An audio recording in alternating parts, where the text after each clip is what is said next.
So you arrived in Tigard, Oregon, about the same time that Alaska Medical Mission's shipment of PPE arrived at Medical Teams International.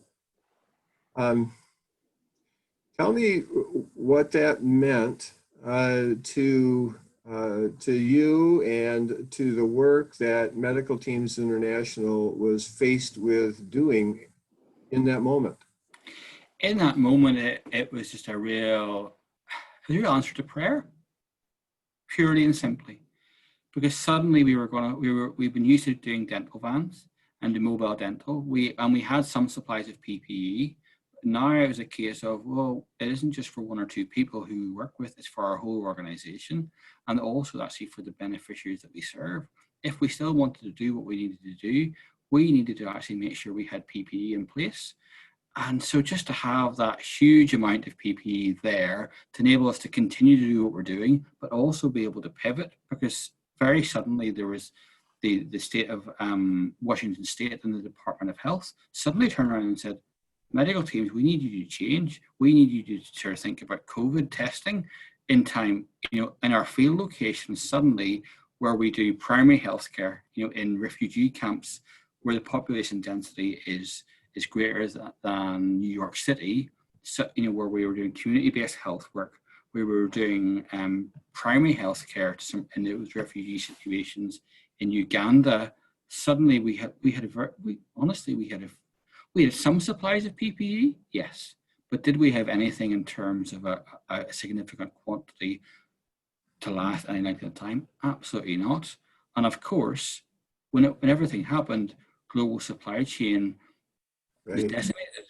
So, and of course, the UN governments were going to be much higher up the pecking order. They were talking about coordination. They were talking about bulk buying. But the reality is 4 weeks, 5 weeks, 6 weeks. So therefore to have 21 pallets ready to rock and roll was just remarkable. And it just meant that we could have continuation of our existing programs to support those who we serve on a regular basis. It was just amazing. Well, that's wonderful for us to hear. We always pay close attention to what we have, and sometimes we don't know quite where it will be needed. And some of those things we had, and I think we had actually offered them to Medical Teams International in the past, and they didn't have a need for it. Yes, that's right. But the timing on this, well, as you said, had God's fingerprints all over it, and we are delighted to have shared what God put in our hands, to put them in your hands so that you could then share them both in your region and then out of country. You said you had a small list of places that it actually went. Can you so that real quickly? Absolutely. So it went to, aside from the Pacific Northwest in Oregon and in Washington State, it went to Bangladesh. So we're to if you remember the Rohingya crisis, which is still ongoing. So one of the things that we're doing is an isolation and treatment center. So of course, with that, having PPE for that high,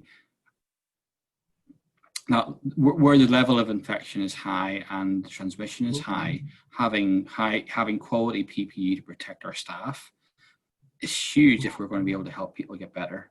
There's Uganda. So in Southwest Uganda, we are essentially the health system, because in one of the largest refugee camps in Uganda.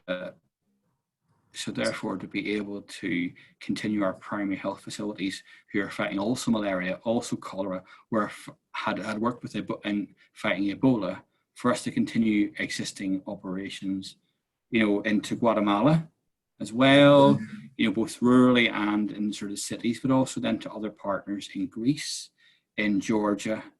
And then we were able to sort of there's a little bit actually for our own staff as well, which was really good. So I don't think, apart from Tanzania, of all the countries where we work, some of that PPE went there. So Oh, that that's just very shows you exciting. how Well, Johnny, well it's used. I'm excited about the partnership that we have enjoyed, and I'm looking forward to how we might partner even further in the future. Our organizations are very similar. Yours is much larger and been around a bit longer, but we sure have benefited from this partnership over the years. And I just appreciate your time and the heart with which you focus on the work that you do. Thanks so much for talking to me today. I really appreciate it, Dave. Thanks for having me.